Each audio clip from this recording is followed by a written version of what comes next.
It's time to check your money with America's money maven, Vicki Brackens. Vicki Brackens is the president of Brackens Financial Solutions Network, LLC, and a registered representative of LPL Financial, member SIPC. Vicki, happy November. You know what October felt like? It felt What's like that? April because it Yeah. was warm this week. It was warm. It was beautiful, George, and went back and forth though. I mean, what we started the beginning of the week in what, like the 40s and ended the week in the 80s. I Listen, mean, that was crazy. did you wake up on time today? Because we're here, but I thought I was Well, gonna have to text you. well, don't tell everybody my business. Okay. All right, so just reminding you that we set the clocks back this morning at 2 a.m. And so if you're listening to us at the regular hour on Power 620, you know it's after 9 o'clock, not after Yes, 10 or whatever it's after 9. Because we went exactly. back an We hour. went back. We Okay. went back. All right. Yes, yes, yes. Okay. We went back. But you know what? In fact, Oh, I got one more thing for you. Oh, go yeah. ahead, Vicky. I got one more thing for you. All right. You know it's election season. Yeah. Tuesday, we are going to make a very significant electoral choice, maybe one of the more significant in our lifetime for a lot of reasons. But today, Vicky, today, as we sit here on this November the 3rd, 2024, this is your last day to cast an early ballot. Polls are open from 9 a.m., so they just opened from Right. 9 a.m. to 5 p.m. at the 10 locations throughout Onondaga County. And so if you are on your way to church and haven't voted, you can go to any one of these centers anywhere, So I whether don't it's have to wait to be in my neighborhood, right? I you can do go to not, anyone. anyone, and you give them your name and they will look you up and they will say, oh, you're in this district. They will print out your ballot for your district at whatever location you're at, and you will cast that ballot. And so I encourage you, if you have not voted already, to vote today because you know election day is going to be crazy. So you know what? I heard someone a couple of days ago say something that just really struck me, and I want to share it. I hope I get it right this way. He said, "You know what? All of us will sit down and vote for the American Idol. Mm-hmm. Okay, we'll vote for Seriously, right? seriously. Uh. I mean, seriously. Okay, put in the vote for the American Idol or for what is it, Housewives of Atlanta. We have Right. gotten accustomed to participating in all types of events that require our input and our vote. So why are you not, if you haven't done it already, what are you waiting for? You already know that the process, in fact, I've looked at statistics around the country so far, process is taking roughly 28 to 30 minutes Mm. max. Mm-hmm. 28 to 30 minutes max. Yet, okay, we have spent that type of time on voting for all kinds of things in the reality TV spectrum. There is nothing more real at this point in time than what's happening in our political environment and the choices that we have to make as far as the leadership. And you know, Is I there a was choice? listening. I mean, is there a choice? Well, I don't listen. I said choices because that's there is Vicky's choice. Okay, Vicky's admission. Okay, is the fact, and I think I have alluded to it around all the things that I've said for the last 3 weeks, is that I am staunchly behind Vice President Kamala Harris as our next president of the United States. Unapologetic about it, very, Hmm, very frank about it, have come talked on. about her cabinet and moving her forward. So let me say the name, Okay. Kamala Say her Harris. Okay, name. that I want to make sure that that is on record. In fact, when I was listening to it, and it's interesting, George, more and more people are starting to take a vocal stance because we do not want it misinterpreted or come back later on and say, well, you alluded to. No alluding to. This is an actual statement because I know from all of the things that we have viewed so far. And you know what else? Another thing that struck me the other day, we have been, when she keeps talking about turning the page, Right. you know how you're involved in things for a long period of time and you don't realize how much time has passed? 9.5 years. 9.5 years of the onslaught of the confusion and the craziness and all of the lies and all of the misinterpretations and all of the things that have happened from the time that, as we always allude to, from the time that Trump came down the elevator, that golden elevator, that scene that we will never forget. So it is absolutely time to turn the page. So I am making sure that I make on the record as far as my I wouldn't say endorsement, okay, because who am I to endorse anyone? But as far as making it clear where I stand on this election going forward. There's no other choice. Just no other choice. Okay, just so that I'm clear, and I think I've made myself clear too. There ain't no other choice. So but one of the other things that I also realize is that there are many, because we've had this conversation on the edges about young people not really grasping what's happening.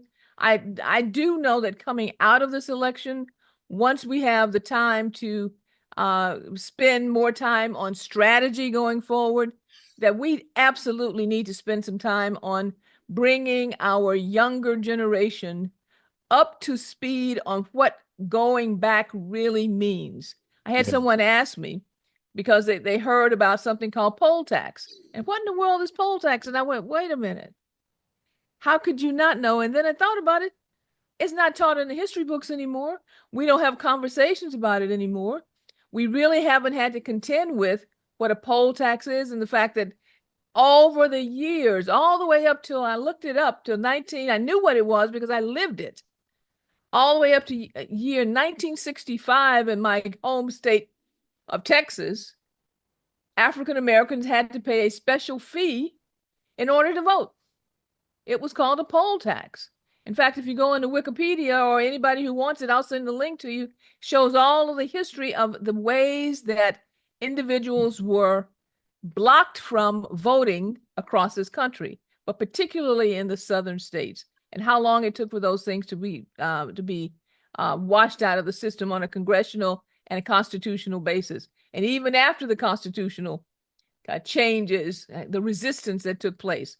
Those are some of the things that we're talking about, that she's talking about, as far as we will not go back. We will not go back, okay, relative to what's happening with reproductive rights. We will not go back as far as the types of tactics and systemic setups that were there to prevent individuals from voting and from exercising their constitutional rights. I'll go you one better. What's that? This week, the Supreme Court decided that at least 1,600 people, including some known to be U.S. citizens with every right to vote, can be removed from Virginia's voter rolls before Election Day. Now, remember, because they weakened the Voting Rights Act of 1965, this allowed states to do whatever the heck they wanted. And so they now have allowed Virginia to continue to purge voters from the rolls just before Election Day. And it is crazy that this is happening. So I'm just echoing the fact that this is the kind of country that if this other man is elected, this is the kind of country we were living in, where you can throw out all kinds of things that would ensure the rights that every American, including Vicki's ancestors and mine, would have the right to vote. And so the conservative majority, once again, and they basically overturned the lower court ruling. And so, as far as the Supreme Court was concerned, yeah, they basically overturned, and they just said they don't have to restore the registrations of some 1,600 voters who appear to have been wrongly removed.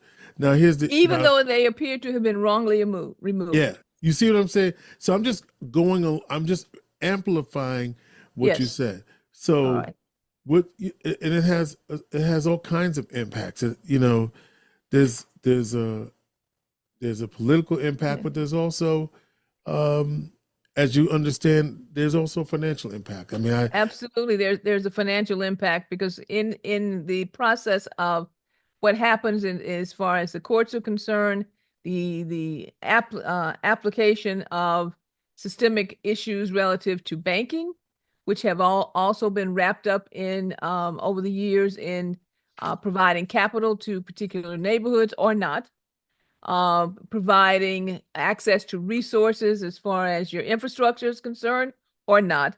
All of those things are wrapped up and tied together. Remember, we talked about before, George, a long time ago, how things are interconnected. These things do not stand as silos. They are interconnected actions.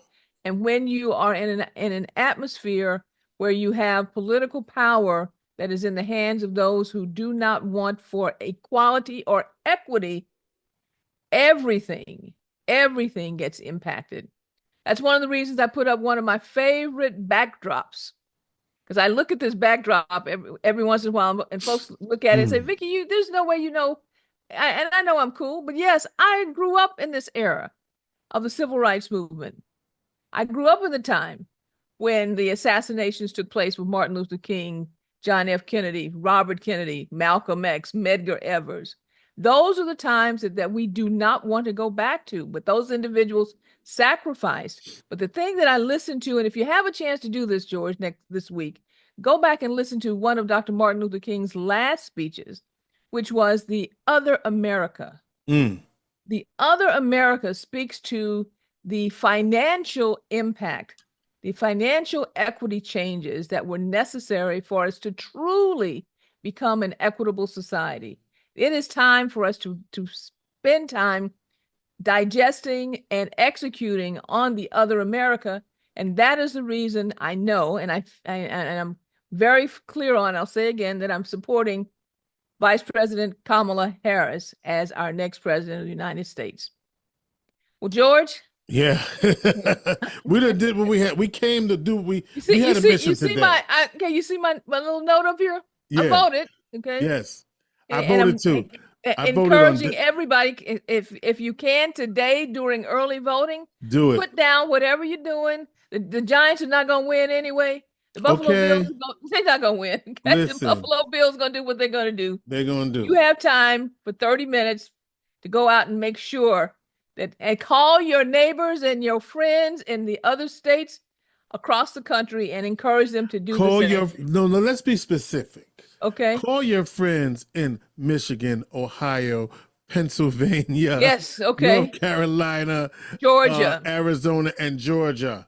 Okay. And we all have somebody in Georgia. Okay. Everybody. Right? Okay. Make sure, that they have taken care of their vote, and that you encourage them to vote for the Harris ticket. Yes. Waltz ticket throughout. Okay. And as I said before, that we have throughout also all of the team members that they need to execute plans going forward. George, I tell you, at this point in time, our plate is full, but I will encourage everyone from last week's show, because we did get some comments from that if you have concerns or questions concerning income planning, how to take a big bag of cash and turn it into income, feel free to reach out to us at info@brackensfsn.com. I might even teach a class. If I get enough people who reach out and how many people do you need? I needed 20. Okay. If I get 20 people to reach out and say that they would like to get more information and dig deeply into how to convert a bag of cash into income, I'll happily teach a class online to make sure that you have not only just the little snippets that we do on Sunday morning, but a true understanding of what it takes. All right, we only need 20. So come on. Only need 20, okay? Info 315-930-4499 or info@brackensfsn.com. Our plate is full.